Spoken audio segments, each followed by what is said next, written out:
The City of Joburg says it's launching a program to remind people and to encourage them to pay rent. It says that some people who rent from the City of Joburg in terms of social housing are not paying their rent and claiming that this is because they've lost their jobs during the COVID-19 pandemic. Well, let's find out a little bit more about this now from the City of Joburg. It's trying to fix this problem. The member of the Mayoral Committee for Housing in the City of Joburg is Councillor Mlungisi Mabaso. He's with us now. Councillor Mabaso, good afternoon. Thanks for coming in this afternoon. Thank you very much, Stephen, and good afternoon to you and the viewers at home. Who are you aiming this campaign at? Who's not paying their rent? Well, it's tenants. Joshua is owned 200 million by tenants, and we discovered that when the mayor, the new executive mayor, was trying to find out how then we can improve on our collections in the city. Then she invited all the entities that are revenue driven. So when we presented our report as Joshua, that when it was identified that Joshua is owed 200 million by the tenants who have not been able to come forward to pay the rent as they are expected to do so. Then we started a process now of trying to communicate with them and remind them that we had previously requested them to come forward when COVID hit us the most. We had also requested them to come forward, especially those that have lost their job. So the turnout has been very low, which then triggered us to write final notices to them to say, if you are owing us, then we will leave us with no option but to evict you unless you come forward to make payment arrangements with us. So after we send out that notification to them, that's when then they started calling in to us saying that not because we don't want to pay, it's because Joshua has been unable to respond to some of the repairs and maintenance challenges that we have raised with them, and also some of the security issues that we have raised with them. That's when then we said in the office, maybe let's take this initiative to ourselves as the political office to go out and engage with our tenants to learn exactly why they are not paying rent, because it is imperative for them to pay rent so that at least Joshua is able to sustain itself, so that Joshua is able to invest for future development, so that Joshua is able to attend to maintenance and repairs issues that they are raising, and also to upgrade security within these facilities. I mean, if I rent from a private person and I don't pay my rent, I'm going to get evicted. These people weren't evicted, though. I mean, this problem was built up over a long time. It seems no action was taken. Yes, no action was taken previously because we understood that because they are our tenants. Secondly, they are the residents, because Joshua is a government-owned entity.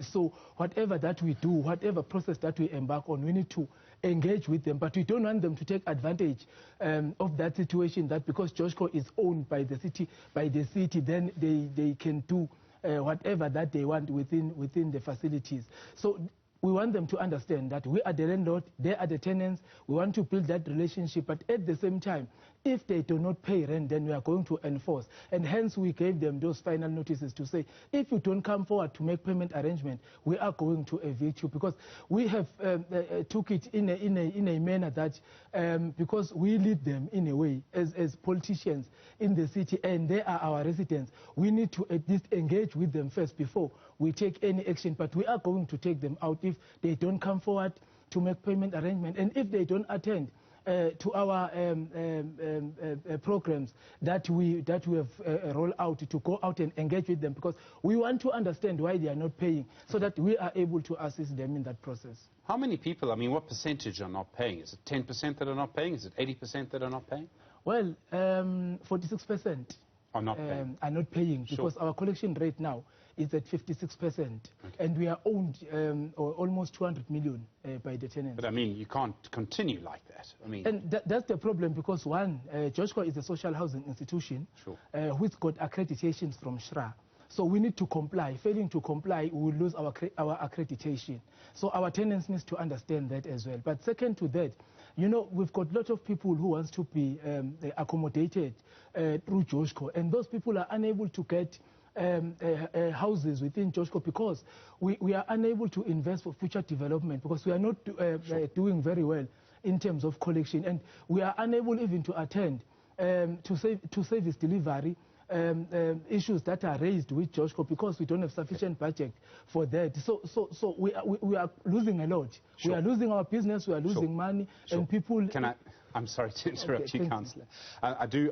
Do you have any idea of how many of those people were paying before COVID and stopped paying during COVID? What I'm trying to get to is how many people may not be paying because they just don't have the money to pay? And that would also then lead on to the next question, which is how many people do have the money to pay and aren't paying?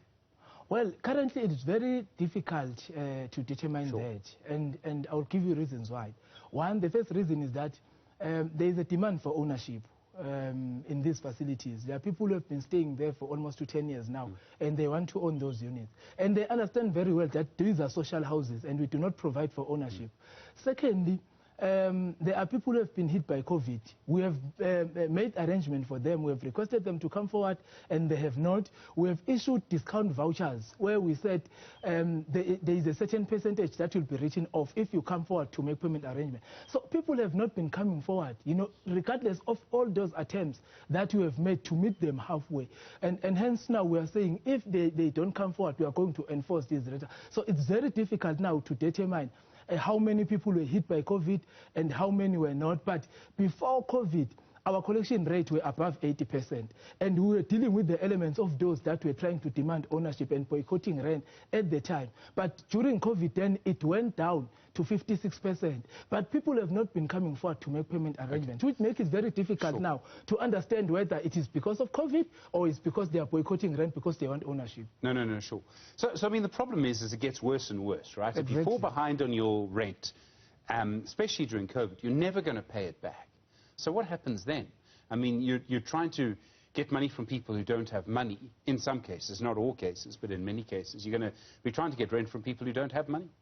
Well, we will be able then to determine that they don't have money after they have come forward, because we've got a data collection company now that we have appointed that is assisting us in the process. So if people come forward to us, then that's when we'll know that they do not have money. But in the absence of that, then our assumption will be they do have money, it's just that they want to boycott rent. Hence, we keep on calling for them to come and make payment arrangements and to also plead their cases. There are people who have visited my office and they've requested for relief, and I've referred them to Joshko to say, Joshko, can you attend to their cases? So we want to attend to these cases, but we want them to come to us and say, we've got these challenges, we want to make arrangement, and then we will take it from there. So because we don't want to operate on assumptions. You're a councillor and member of the mayoral committee, if I remember correctly, with the IFP. Yes. How's the coalition? So far, so good. We are working very well. You know, there are dynamics because, you know, we've got different political ideologies, we've got different cultures.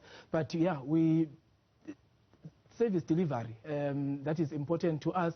We put aside our differences, we put aside our ideologies, we focus on service delivery, because when people voted us into power, they wanted to see their life improving, and they wanted to see us changing their life for better, and that's the agenda that we are pushing. We have put aside everything else, we have put aside our differences, and we are focusing on service delivery. There are management committees that are managing issues on day-to-day basis, and they are assisting us a lot at the national level, and at our level we also do have that management committee where we address our issues, where we raise our frustration for the purposes of making sure that whatever that differences that we have, we address them behind closed doors, and when we come forward, when we come out of that, then we focus on service delivery.